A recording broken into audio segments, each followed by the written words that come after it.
Bismillah. Assalamu alaikum wa rahmatullahi wa barakatuhu. Allah'ın selam bereketi sizlerмен bizlerге болсын ардақты ағайындар. 18 қаламның иесі, шан алушы, шан беруші, әлемдердің Раббысы болған, біздерді жоқтан бар еткен қияметтің иесі Аллах тағалаға сансыз мадақ мақтаулар болсын. Екі деннің сардары, адамзаттың асылы, пайғамбарымыз Мұхаммед Мұстафа саллаллаху алейхи ва салламға сансыз салауаттар болсын.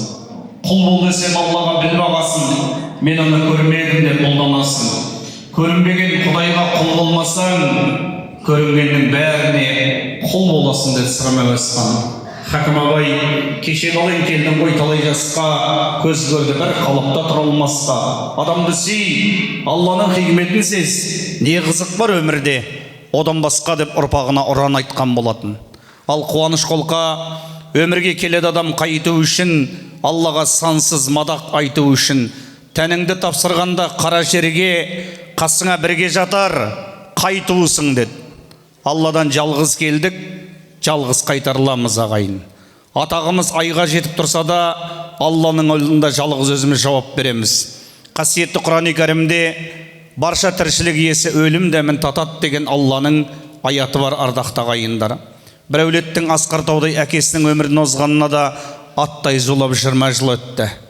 Артында қалған асыл жары, балалары, әкесі, ағайын, туғандары, қадірлі ағайындар қабырғасы қайысып жылаған кезде, жылап отырған ағайынды адам жылату үшін емес, жұбату үшін келеді екен. Сол жұбатқан ағайынның да 20 жылдың ішінде қаншамасының қатары сиреп кетті.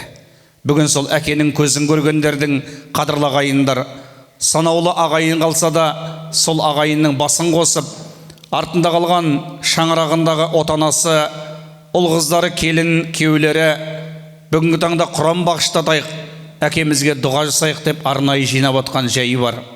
Бүгінгі әкеміздің астына қош келдіңіз дегіміз келеді ардақты ағайындар. Дана қазақ әкең өлсе өлсін, әкеңнің көзін көргендер өлмесін дейді. Қарап отырсаңыз қазақтың мақалы қасиетті Құран-ы Кәрімнің аятынан болмаса пайғамбарымыздың хадисінен алынған ардақты ағайындар. Неге? Өйткені 70 жыл Құдай жоқ деген тілінен де дінінен де айырылатын саясат жасады. Бұл елді құрту үшін дінін де алалады, тілін де алалады. Сонда біздің бабаларымыз рудың емес, ұрпақтың қамын ойлап, қасиетті Құран-ы Кәрімдегі аяттар мен пайғамбарымыздың хадистерін мақал-мәтелге жеткізді. Құдайды жүрегіне ұялатты ұрпағының. Өйткені пайғамбарымыз саллаллаху алейхи ва саллям жәннатқа кіргілерің келсе, ең бірінші әке шешені құрметтеңдер деді. Сонда бір сахабасы, ей Алланың елшісі, менің әке шешем қайтыс болып кеткен, мен кімді құрметтеймін дегенде, әке шешеңмен бірге туғандарды құрметте деген екен. Тағы бір сахабасы, ей Алланың елшісі, олар болмаса кімді құрметтейміз дегенде, әке шешеңді көрген, танитын адамдарды құрметте деді. Қазақ осы хадисті жинақтап келді дағы, өзімізге, жүрегімізге жақын қылып, әкең өлсе өлсін, әкеңнің көзін көргендер өлмесін деп Алланың сөзін жеткізді. Олай болса, міне сол бүгін әкенің көзін көргендер, тірлігінде сыйласқан ағайынның бәрі де дастархан басында. Тірлігінде сыйласпасаң, өлгеннен кейін өтірік жыласпа деді қазақ қадірлі ағайындар. Ал қазіргі заманда құшақтап қалмас үшін қабірімді, тірі кезде білсеңші қадірімді дейді екен. Ал мейіржан ақын, досыңның көңілін жығарсың, туыстың ісін сынарсың, қадірін білмей жүргенде қабірін қазып жыларсың. Көнбейді уақыт ыңғайға, келмейді қайтып жылдайды. Жан таласқанша жан-жақпен, жан тапсыратын күн дойла. Бақида барлық бабамыз, біздер де сонда барамыз. Суық қара жер алғанша, суымасынша арамыз. Сыйласып ғұмыр кешейік, біз уақытша ғанамыз деді. Ағайын, біз уақытша ғана келдік. Сіз отырған орында кеше үлкен аста сіздің әкеңіз отырған болатын. Сіз отырған орында кеше сіздің анаңыз отырған болатын. Бүгін кезек бізге келсе, ертең бізден кейінгі балаларға келеді.